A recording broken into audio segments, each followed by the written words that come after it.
আজ 11ই নভেম্বর খুবই আশঙ্কাজনক একটা দিন।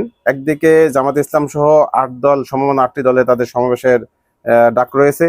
অন্যদিকে আগামী পরশুদিন 13 তারিখ শেখ হাসিনার মামলার রায়কে কেন্দ্র করে আওয়ামী লীগ যেই উত্তপ্ত পরিস্থিতি সৃষ্টি করার চেষ্টা করছে, বিভিন্ন নীলনকশা তৈরি করতেছে, ছক আঁকতেছে ষড়যন্ত্রের, সেটাকে বাস্তবায়নের লক্ষ্যে দেখা গেছে কয়েকদিন যাবতই তারা বিভিন্নভাবে কোথাও কোথাও ককটেল নিক্ষেপ করতেছে। ঢাকা শহরে গতকালকে সহ আজকে অনেক জায়গায় ককটেল নিক্ষিপ্ত হয়েছে, এনসিপির অফিসের সামনে।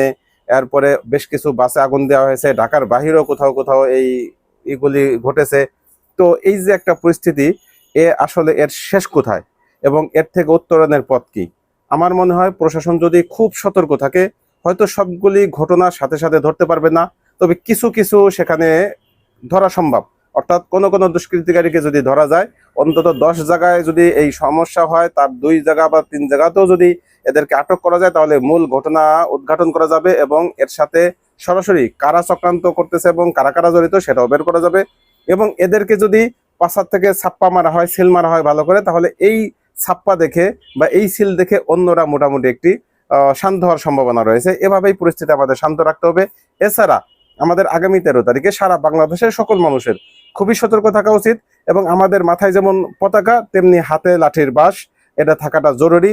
এটা যদি রাখতে পারি, এটা আমাদের দেশ রক্ষার্থে, আমাদের জাতীয় যেই বিভেদ, সেই বিভেদকে দূরে রেখে আমরা সকলে ঐক্যবদ্ধভাবে যদি আমরা মাঠে নামি, তাহলে কোনো ষড়যন্ত্রই বাস্তবায়ন করা পারবে না ইনশাল্লাহ। কোনো ষড়যন্ত্রই বাংলাদেশে সফল হবে না ইনশাল্লাহ।